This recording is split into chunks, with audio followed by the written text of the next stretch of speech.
Welcome back to Lessons from the Fall.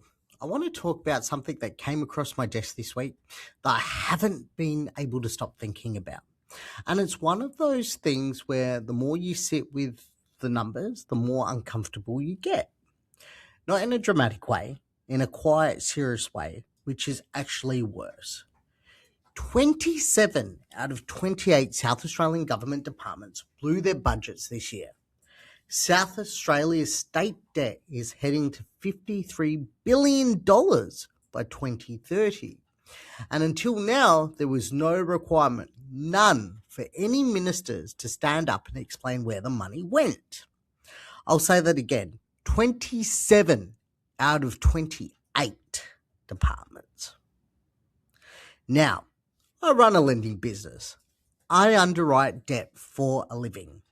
I've settled over $1 billion in loans, and I want you to understand what that number means in my world. In my world, if I had a portfolio where 27 out of 28 positions missed their targets, I would have no business. I would have no investors. I would have no reputation. I would be having the most uncomfortable conversations of my career, and I would deserve every single one of them. The fact that this is how South Australian finances are being managed, and that for years the default position was that nobody had to explain themselves, well, that tells you something, not just about budgets, but about the culture. I've done episodes before about Australia's debt problems at the national levels, episode 21 from memory. But this one feels different because this is home. I grew up in Adelaide. My mother has been a doctor in Salisbury for decades. That's the community that government spending is supposed to serve. When I hear that $6 billion of the budget blowouts have accumulated since 2022, I don't think about it in an abstract policy terms. I think about Salisbury. I think about the communities my mother spent her life in, the people who needed those services, and I wonder where the money actually went and why nobody was required to stand up and say. Now, let me explain how I think about debt. Because this is where my professional lens and my personal lens collide. In a way, I can't separate them. When a borrower comes to Renown, one of the first things we look at is what I'd call debt serviceability relative to purpose. Not just can you repay it, but why are you borrowing and does the purpose justify the costs? A business borrowing to acquire an asset that generates income, that's productive debt. A business borrowing to cover operational losses it can't explain, well, that's a problem. The number itself doesn't tell you everything. The story behind the numbers tells you everything. And when I look at South Australia's budget, I want to know that story. The Treasurer has made the argument that the debt is funding the largest infrastructure program in the state's history. The South Road tunnels, the new Women's and Children's Hospital. And look, I understand the argument. Infrastructure is not consumption. These are assets with long productive lives. I finance construction projects. I understand that you borrow to build and then the building serves you for decades. But here's the part that I can't reconcile so easily. The infrastructure debt argument might hold up. What doesn't hold up is the 27 departments missing their budgets. That's not infrastructure, that's operations. That's the day-to-day machinery of government costing more than it was supposed to, year after year, with no public reckoning for the people responsible. And if you can't explain your operational overturns, I don't care how good your infrastructure story is, you have a culture problem. Something I've learned from 10 years in banking and lending is that bad financial culture almost always shows up in the details before it shows up in the headline. The missed target that nobody talks about, the variance that gets buried in a footnote, the line item that moves between categories so it doesn't look as bad. I've seen it in private companies. I've seen it in borrowers, and I can recognize the shape of it when I see it in a government budget. Now, I want to be fair here.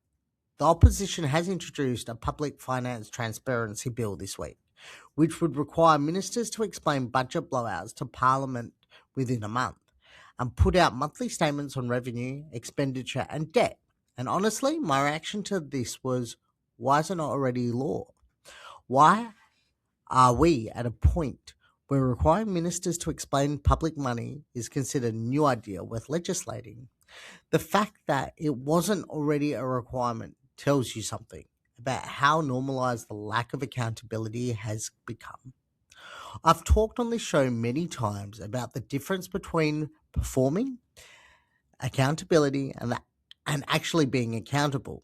In episode 33, when I talked about sitting across the table from billionaires, one of the things I kept coming back to was how the most successful people I've met have a very uncomfortable relationship with their own failures. Not in a self destructive way, in a clear eyed way. They can tell you exactly what went wrong, exactly what it cost, and exactly what they do differently.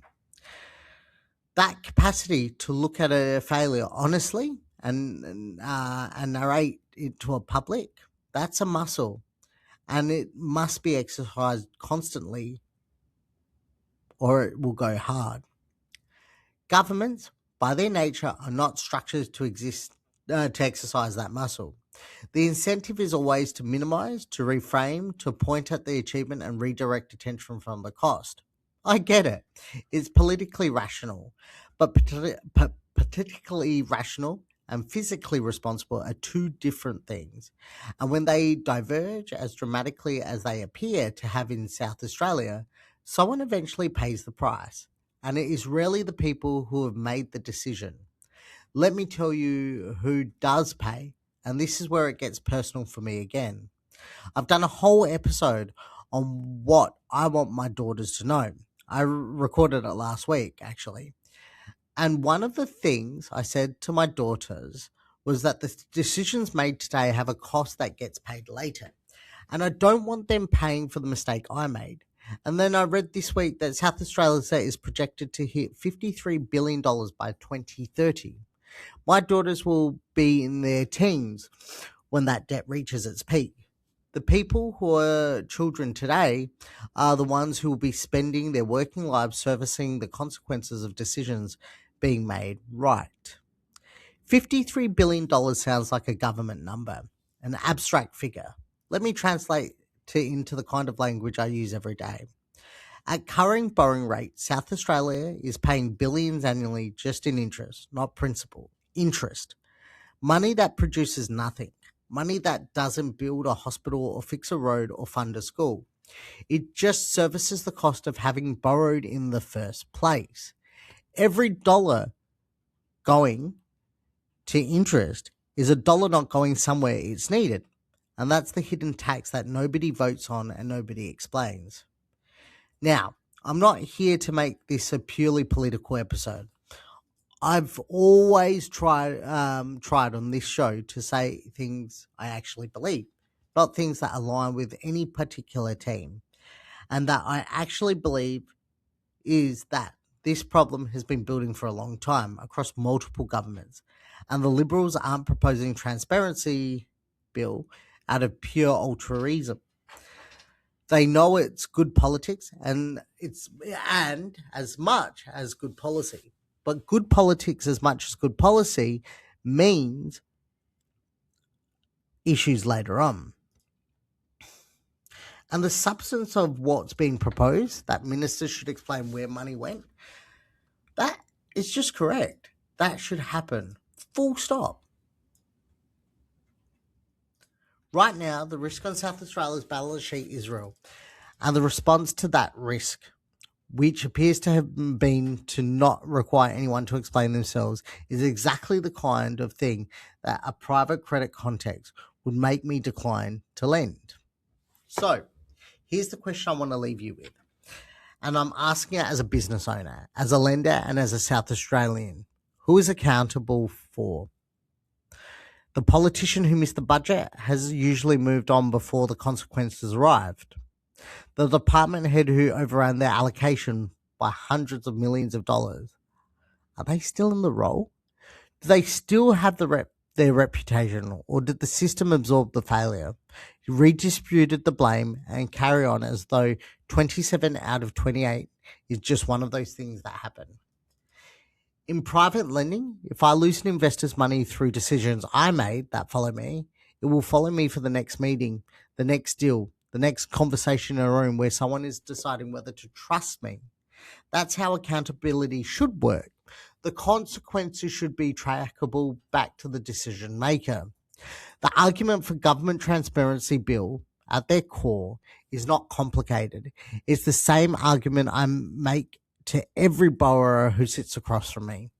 If you can't explain where the money went, I can't be confident in you. And if you don't know, we have a much bigger problem than the number. This is Lessons from the Fall. Thank you so much for listening.